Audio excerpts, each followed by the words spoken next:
Étudier, oui, mais le changement de mentalité d'abord. C'est ce dont on va parler avec Krépin Agossou, notre expert en changement de mentalité. Bonsoir, merci d'être là. Merci, heureuse.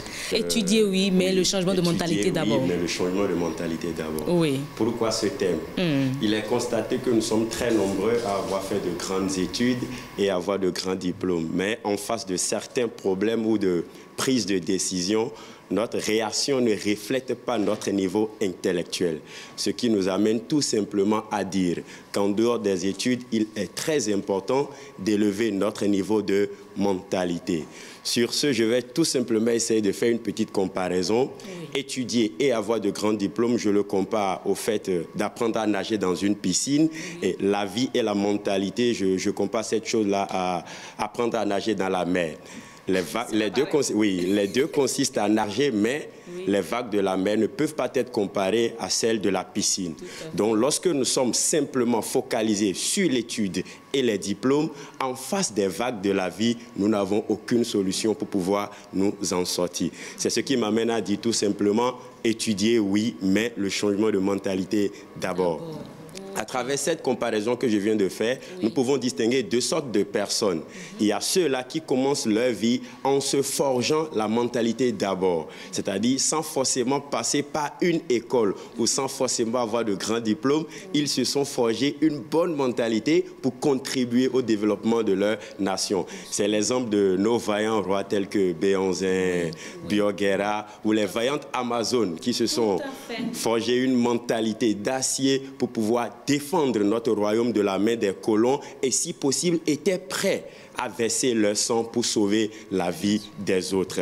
Ils n'ont pas fait de grandes études, mais ils se sont forgés une bonne mentalité qui a changé le cours de l'histoire et on continue de parler de jusqu'à aujourd'hui compte tenu de la mentalité qu'ils ont portée. Par contre, nous avons également d'autres personnes qui ont bien étudié, qui ont de grands diplômes, mais je vous en prie, compte tenu de leur mentalité, ils n'arrivent pas à impacter leur environnement. C'est l'exemple de certains chefs d'État ou certains dirigeants qui sont responsables des crimes contre l'humanité ou responsables de grands détournements de biens. Donc ces gens se laissent derrière eux de milliers de familles qui sont dans des situations misérables juste parce qu'ils n'ont pas eu cette mentalité qu'il faut pour pouvoir contribuer au développement de la nation.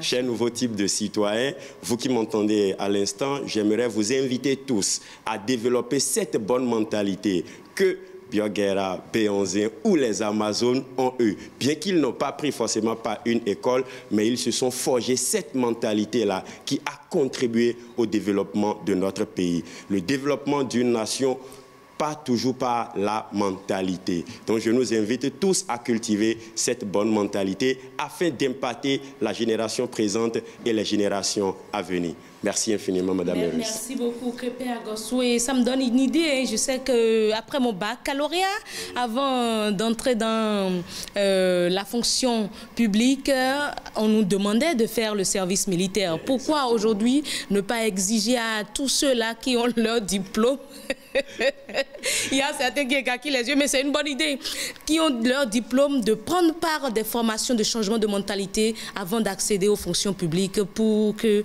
notre nation puisse réellement mieux supporter, qu'on n'entende plus parler de corruption, qu'on n'entende plus parler de détournement de biens publics et autres. Alors, mesdames et messieurs, c'est tout pour votre émission Le Nouveau Type de Citoyen de ce jour. Nous vous invitons à nous retrouver sur les réseaux sociaux, Mouvement NTC, Facebook, Twitter, nous avons Instagram, nous avons la chaîne YouTube, nous avons également le numéro WhatsApp 97 41 42 67, là ouvert 24h/24 pour vous recevoir. Vous retrouverez certainement Wissam Nfa au bout du fil lorsque vous allez appeler et il va vous recevoir tout chaleureusement. Mesdames et messieurs, d'ici à là, portez-vous très bien.